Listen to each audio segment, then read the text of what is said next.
So hey friends, how are you all? So Father's Day পর এটাই একটা blog এসেছে। সো এবার এখন আমি আমার বাড়ির মিসের হোমওয়ার্ক করে উঠলাম। অ্যান্ড তোমরা তো জানোই আমার দাঁত পড়ে গেছে। দাঁত পড়ে গেছে জানো? অত মনে হয় জানো না। তো এবার আমি ইংলিশ হোমওয়ার্ক করে উঠলাম আর আমি একটা রিল করেছি। সো খুবই রোম্যান্টিক একটা রিল। আমি একটু রোম্যান্টিক মুডি, সো রিলটা বানিয়েছি আমি।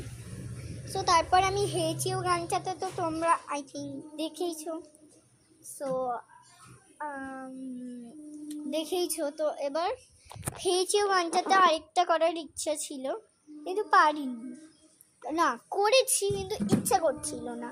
তো একটা বোতল লাগছিল আমার জন্য, আমার বোতলটা ওই যে ভাঙবো মাথায় তোর ঠিক ঠিক ঠিক ঠিক ওই যেই লাইনটা, ওই লাইনটার জন্য আমার বোতলটা লাগছিল। দেখবে আমার নিচের বাড়ি একদম ওই ফ্ল্যাটটা না, তোমরা দেখতে পাবে না আই থিঙ্ক।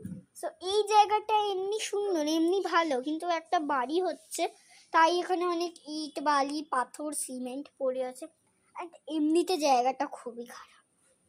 আমি যে বললাম ভালো, কথার কথা, খুবই খারাপ জায়গাটা। অ্যান্ড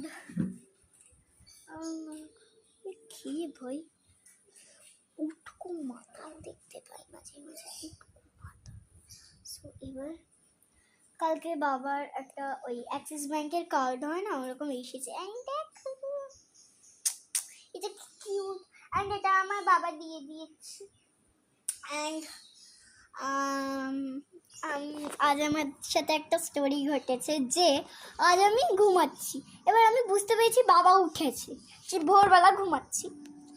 এইবার তারপর 20-25 মিনিট আমি খুব সুন্দর ঘুমাচ্ছি, মানে পুরো খাটটা ফাঁকা হয়ে গেছে, যেমন হয় যে মা মশারি খুলে দেয়, আজকে সেটা হয়নি।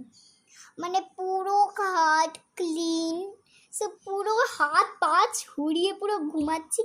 তারপর ঘুমটা ভেঙেছে। এইবার তারপর আমি উঠে বলছি যে রাম কত লেট হয়ে গেল, এভাবে বলছি। তারপর বাইরে গিয়ে রেডি টেডি হয়ে আমি গলির মোড়ে দাঁড়িয়েছি। 10 মিনিট আমার ওয়েট করতে হয়েছে গাড়ির জন্য, 10 মিনিট। তো আজকের মতো টাটা, সময় পেলে আবার কথা বলবো, টাটা।